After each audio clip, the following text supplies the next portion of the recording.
안녕하세요. 완전정보 부동산 플러스 진행의 장윤입니다. 이달 한국은행의 기준금리 인하 이후에 상업용 부동산 시장이 다시 활기를 찾을 것이라는 기대감이 살아나고 있습니다. 10월 들어서 서울의 오피스텔 분양 물량은 3년여 만에 최대 수준을 기록하기도 했는데요. 바닥을 확인을 한 건지 지금 투자해봐도 괜찮을런지 전문가와 함께 잠시 후에 판단해 보도록 하겠습니다. 그리고 여러분들의 부동산 투자 관련 고민도 해결해 드리는 시간 이어서 마련이 되어 있으니까 많은 참여 부탁드리고요. 자, 부동산 시장의 주요 이슈 먼저 살펴보도록 하겠습니다.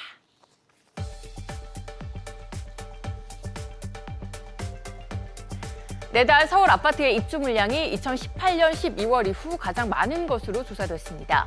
12,000가구 입주를 앞둔 강동구 둔촌동의 올림픽 파크 포레온의 영향 때문인데요. 이와 더불어서 용인, 이천, 인천 서구와 부평구 등에서도 입주가 진행이 되면서 수도권 물량 전반이 증가할 것으로 보입니다. 수도권 일기 신도시 재정비 사업지 인근의 전월세 시장 불안에 대한 우려의 목소리가 커지고 있습니다. 구체적인 이주 대책이 마련되지 않았기 때문인데요. 과거 대형 재건축 이주가 겹쳐서 전셋값이 급등한 사례가 있는 만큼 정부가 실효성 있는 대책 마련과 속도 조절이 필요하다는 지적입니다. 이달 서울의 오피스텔 분양 건수가 1,000시를 넘어섰습니다. 3년 4개월 만에 처음인데요.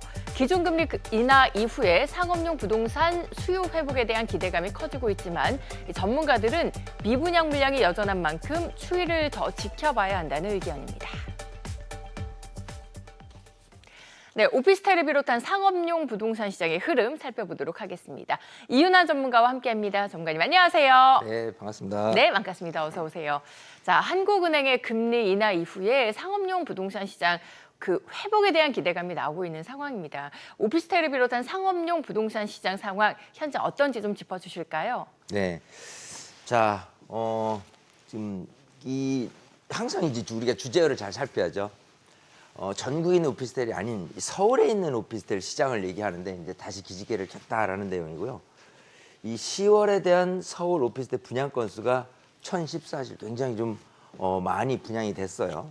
3년 4개월 만에 최대치라고 하는데 일단은 기준금리 인하가 되면은 상업용 부동산으로 갈아타는 성향은 계속해서 이제 높아지는 부분이 있을 것이고 이 3분기에 대한 오피스텔 매매가 지수, 매매가에 대한 부분도 상승 전환으로 뒤바뀌어 있다라는 부분하고요. 또 주택 경기 악화 속에서 오피스텔 이 미분양 물량 저체는 아직은 여전하다라는 부분이에요. 자, 이렇게 월별로 보면요.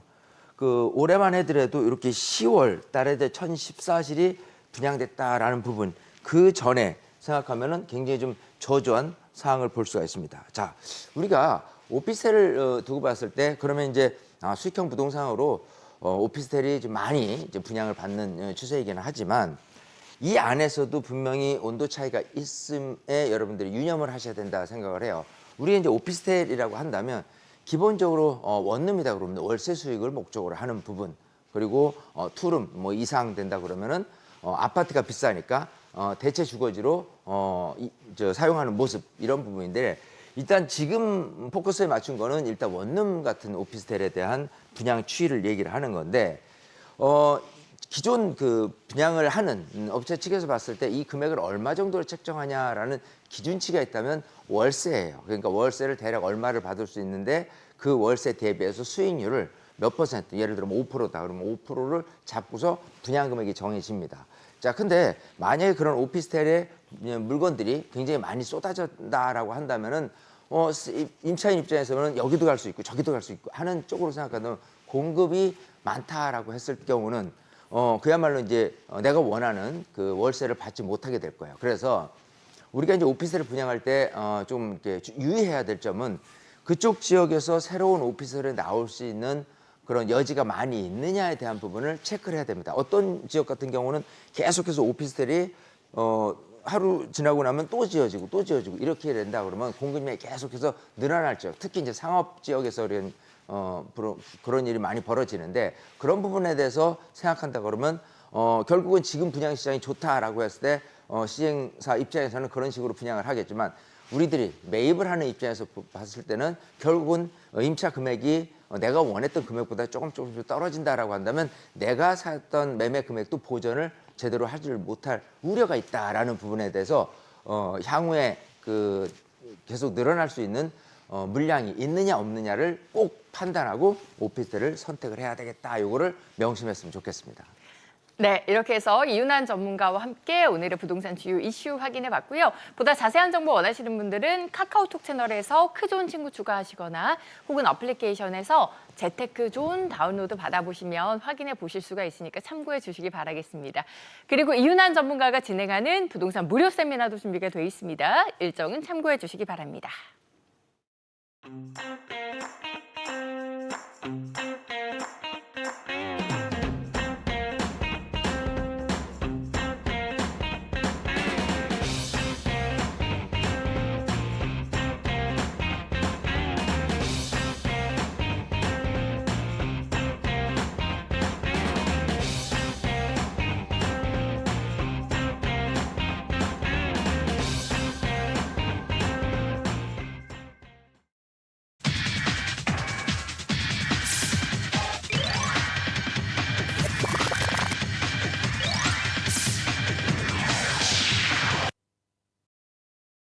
네, 지금 부동산 시장에는 어떠한 일이 일어나고 있을지 알아두면 도움이 되는 부동산 정보들 이 시간 전해드립니다.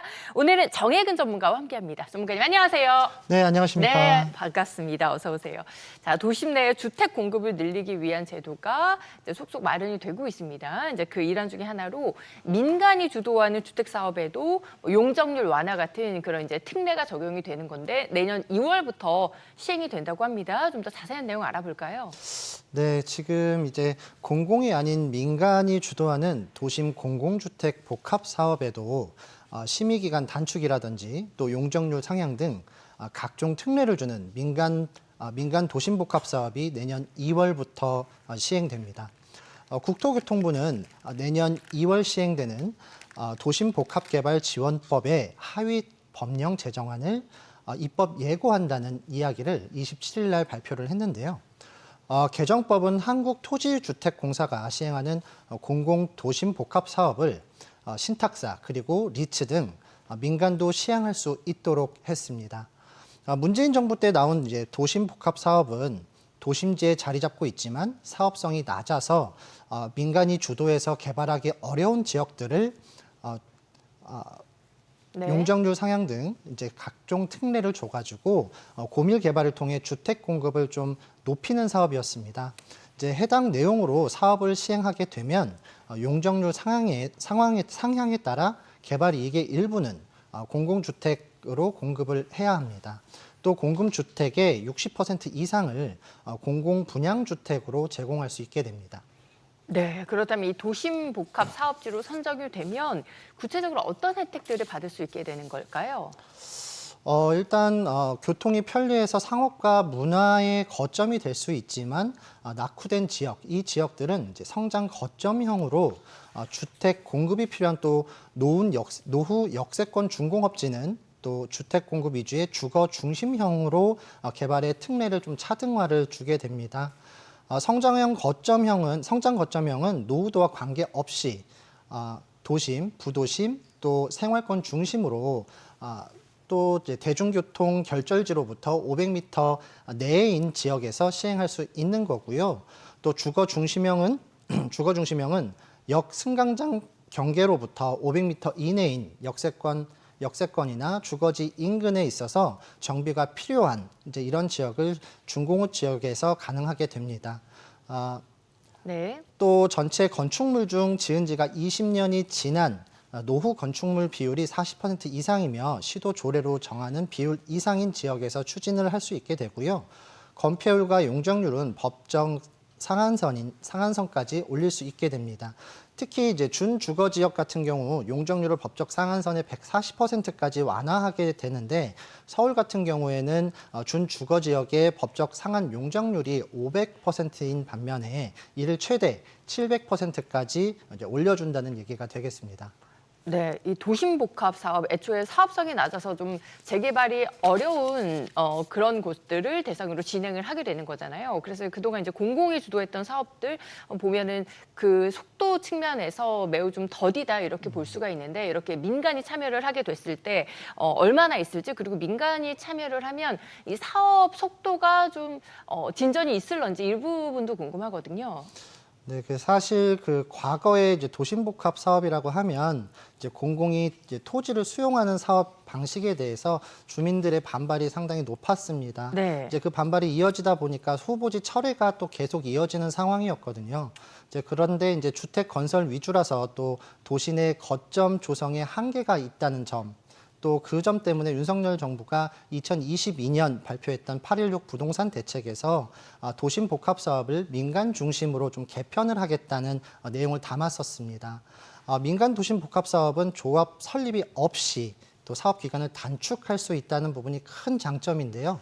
다른 민간 주도 정비 사업이 지구 지정부터 분양까지 평균 한 13년 정도 소요되는 것에 비해서 도심 복합 사업은 통합 심의를 거쳐서 공기를 3년가량으로 대폭 줄일 수 있는 점, 이 점이 또 민간 참여를 했을 때 이 부분을 적용하게 되면 매우 기대되는 사업이다라고 볼 수 있겠습니다. 네, 지금까지 민간 주도 도심 복합 개발 사업에 대해서 함께 알아봤습니다. 도움 말씀 주신 정혜근 전문가와도 여기서 인사드릴게요. 고맙습니다. 고맙습니다.